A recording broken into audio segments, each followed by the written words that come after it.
How you doing, guys? Big Mac Dan School here again today, or you can call me Daniel. I'm going to be building today the Wing Tyrannid Prime from the first issue of Combat Patrol magazine. We'll see how long it takes. Hopefully it's a little quicker than the Space Marine Terminator Captain, because he took longer than expected. He took about, 30 minutes or something altogether. So fingers crossed this one will be a little bit quicker. It looks like there's maybe fewer parts, but maybe not as well. And they could be a bit more difficult to clean up, what with them being all skin-like and natural looking. Here's my finished Terminator Captain. Hopefully that's focusing. If not, let's go on this camera. That's my finished Terminator Captain anyway. Very nice looking, happy with that. And then here comes the Wing Prime. So first off, I didn't do something last time. I didn't show you the sprue up close. So if you look carefully on these tabs, there's numbers 5, 4, 3, 2, and 1 is the torso. There's the one. It's a little hard to find the numbers sometimes, but they're just there. You know, they are there. You just have to sort of find them. There's 1. There's 11. But anyway, yeah, that's just a quick addition to the first video I showed you. Me building the Terminator Captain. So let's crack on with this. First couple of parts we need 3 and 4. I thought it was going to be 2. 2 is a shoulder part. We will need that after 3 and 4, so we might as well clip that off now. Bang. So that's 2. Here's 4. Little head crest thing. If you are clipping pieces off the sprue, and you didn't catch this in the first video, if I even said it, make sure if there's a delicate part of the miniature, like a more spindly part, make sure you clip off the more delicate and spindly part first, because you don't want that to be the last thing holding on. It may well snap off. Right, let's see what tools we've got in here. I'm a little more prepared this time. I am actually at home. So I've got my trusty, rusty scalpel blade there. Let's try and get that piece just shaved up nice and quick. Oh yes, look at that. Shouldn't really need to do too much with this headpiece. Don't want that to drop onto my foot. I am barefoot at the minute, but I shall not be showing my feet on the video. You have to pay extra for that stuff. Let's see if there's any mold lines on there. Just quickly give that a file. A file, just a diamond file, or you know, a simple rasp. Well, not a rasp really, but something with a fine grain on it. Is a vital hobby tool. I think it helps you clean up mold lines that little bit quicker. That's going to be covered up by the back piece anyway, the head crest. So we'll get in there now with the file on this piece. Don't want to be filing too long, because there's delicate overlapping layers of carapace here, so I don't want to risk filing away any of that, really. Just 1 or 2 passes with the file. Just get it smooth enough that when you spray the paint on it, it'll be barely noticeable. Alright, there is a little bit of a burr here. See if I can get that on camera for you without it losing focus. As a burr there, so I'm going to try and clip that off with my clippers. And if not, we'll get the knife on it. Be very careful if you do have to cut towards yourself. I've got a big chunk of plastic here between me and this blade, so I'm quite confident I'm not going to be slicing into myself. Right, let's get the mold line remover on that now. See if we can just flick it off. May have taken a little too much there, but I'm not too worried, because these creatures, like through the lifetime, they've got to be taking damage here and there, haven't they? Especially on like the carapace of the creature, because that acts as like a biological armor for them. I'm going to try and put this one together without any glue. Now this goes together like this, according to the piece. Because I want to show you how easy it is to get it together without any glue, with these really cool new, really well designed pieces. Now this piece is a shoulder piece, which the head clips into, I think. Well, I hope so anyway.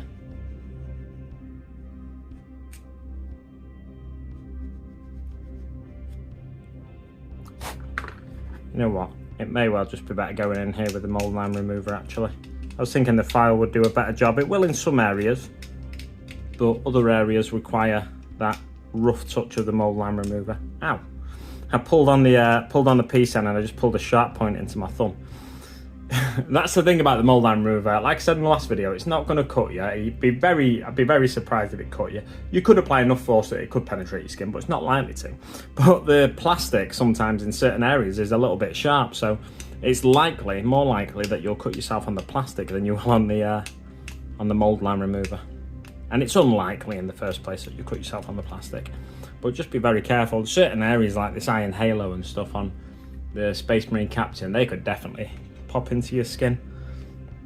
I apologise if anybody's squeamish or anything like that, but I just talk about stuff like that quite freely because it doesn't bother me at all. But yeah, I do forget that it might bother some other people. So that's the shoulder part and the head attached already. Nice and easy. I was going to time this, but I completely forgot. I tell you what, I'll put a timer on now. It's a little late. Start timer. I can't add any time to it, but let's say I've been going for about 3 minutes so far. Actually, bloody hell. I've been going for about 5 minutes so far, not 3 minutes. Since I clipped that first piece off the sprue. It's amazing how when you're hobbying, you just lose track of time. That's one thing I'd say if you are hobbying yourself and you're doing a quick bit of hobby before you go out or something like that to meet someone. Because, you know, hobbyists do occasionally go out to meet people. If you are doing that, just make sure you are aware of the time. Because it is easy when you get into the zone to lose track of time.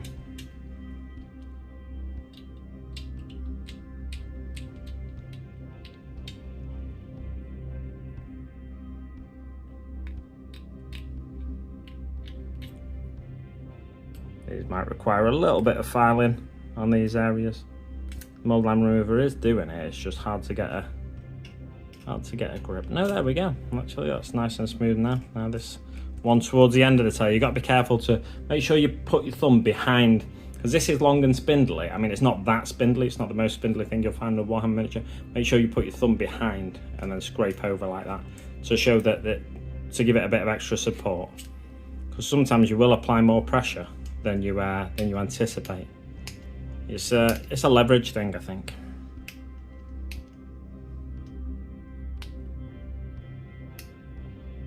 Oh, there we go. Nope, completely out of focus there.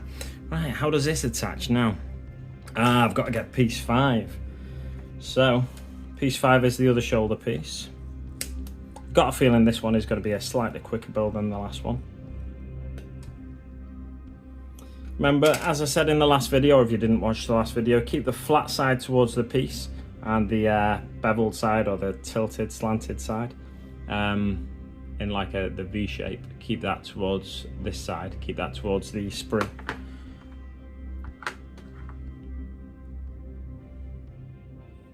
See if I can poke this one into myself as well now. Probably will. Oh, this one's a little trickier. I can't get the leverage on that one. But let's see if I can do this little bit at the bottom.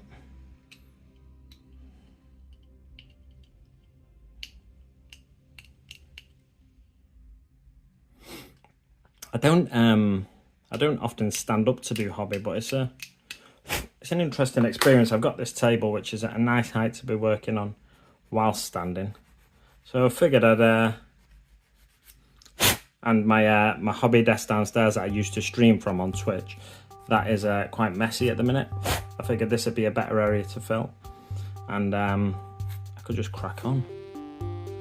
Once I'd set up the lighting rig and everything, the ring light. Right, let's go. Right, that is the top. So this crest here goes behind the head. I'm just going to give that a quick once over there. There we go, nice. So that's facing this way, this is on that side. goes in there somewhere. Ah, yes, yes.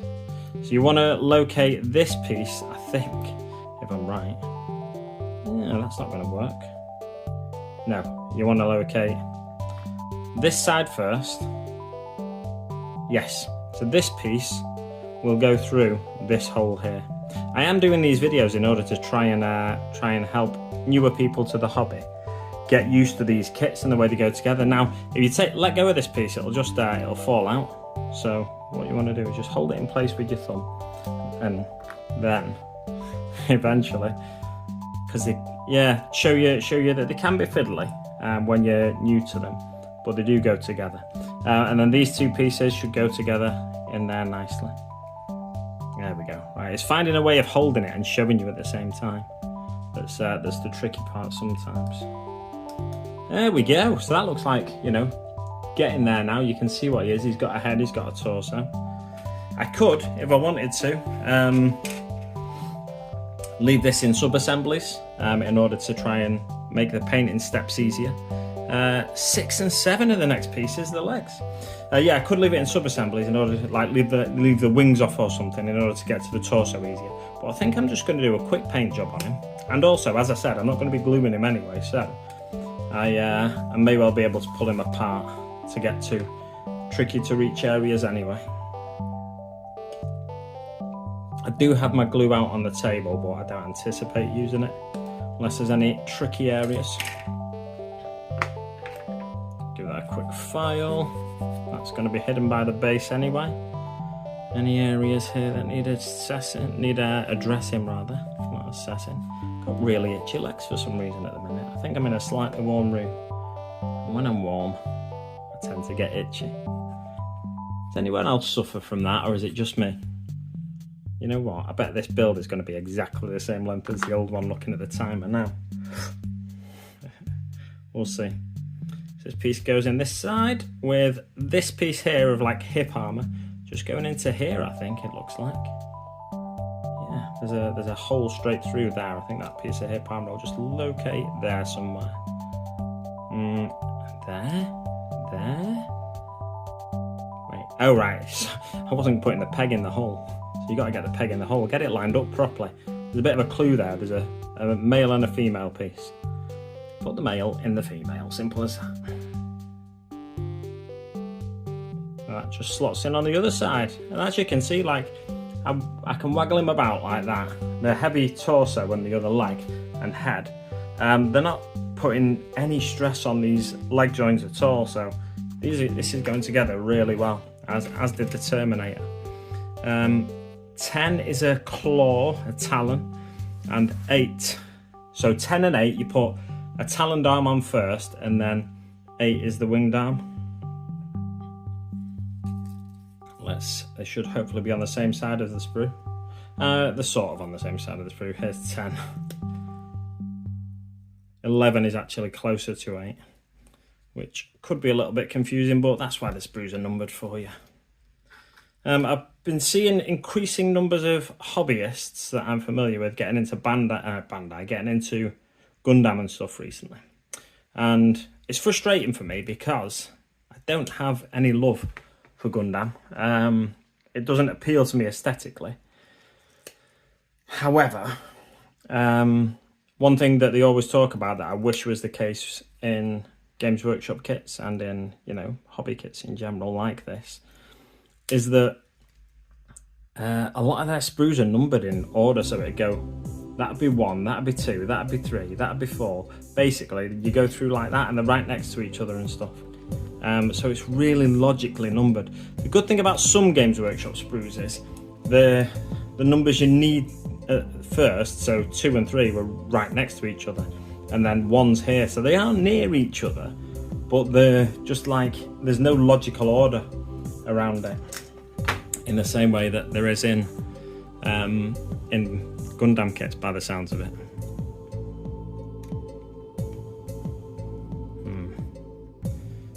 Now with Tyrannid kits it can be quite tricky. I've not built too many Tyrannid kits myself, but it can be quite tricky using a mold line remover at times, because like to pull this here, I'd be pushing them sharp pieces into my thumb And we don't want to do that, so I've got to make sure I'm pulling from the other side. And that's why I got my file out this time, because I figured, if you couldn't see that, I don't know if that was actually on camera, but yeah, with this piece here that needs cleaning, if I was to pull this way, I'd be pulling it towards myself and potentially pushing that into my thumb. That's bad for a number of reasons. Like I said, you're putting stress on the miniature, it may well break, but obviously it may penetrate your skin as well, because it's quite sharp. It's just the way pressure works and surface tension and stuff. Physics, boy! Right, that's relatively good. I'm happy with that. Getting a little bit more filing done on that piece. I've not actually got a round file with me at the moment, but I do have one somewhere. So I should really locate that for the next NID build that I do. I'm not sure that I will do though.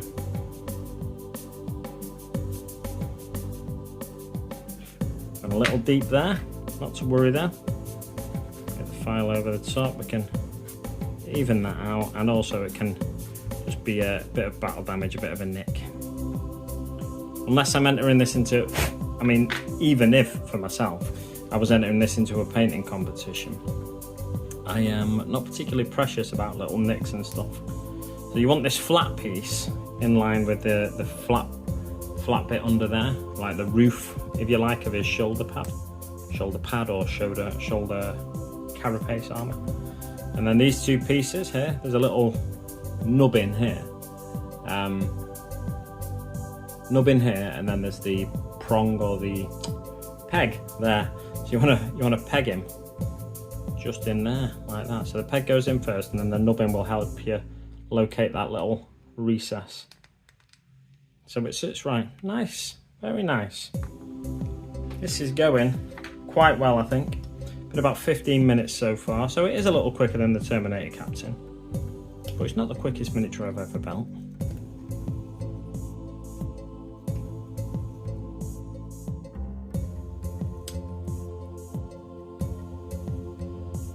Boom.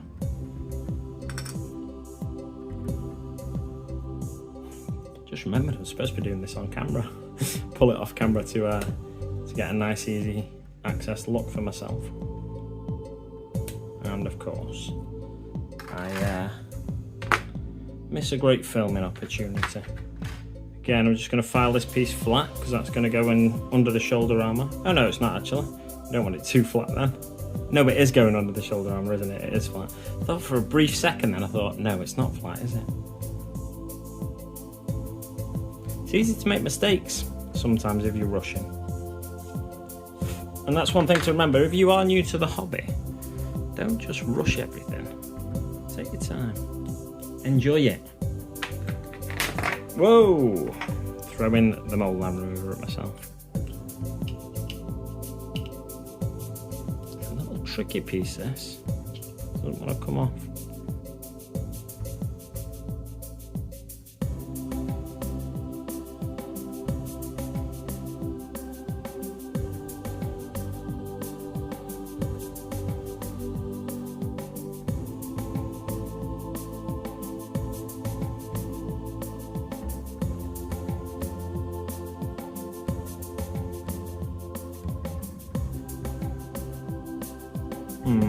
One's having a little trouble going in, or I'm rather having a little trouble pushing that in.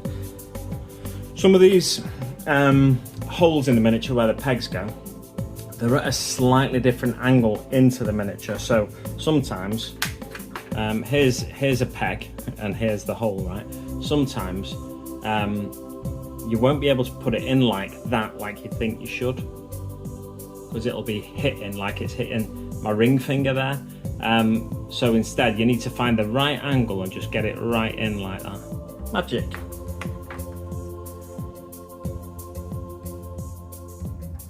Last little piece to go in.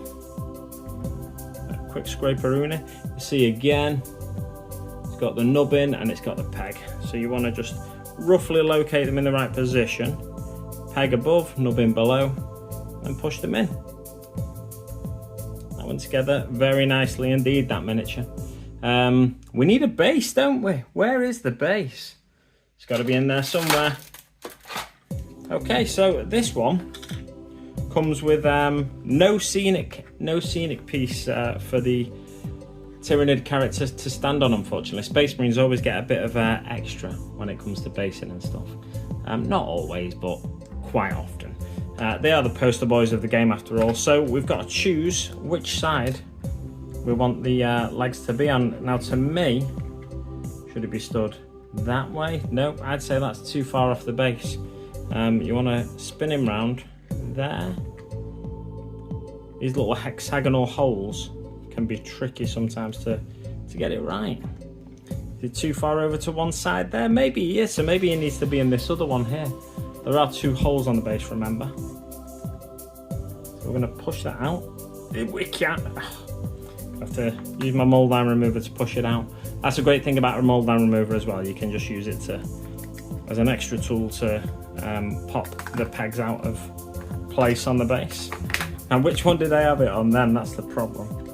Was it on that one? No, I think it was on the other one, wasn't it? Yeah, there we go.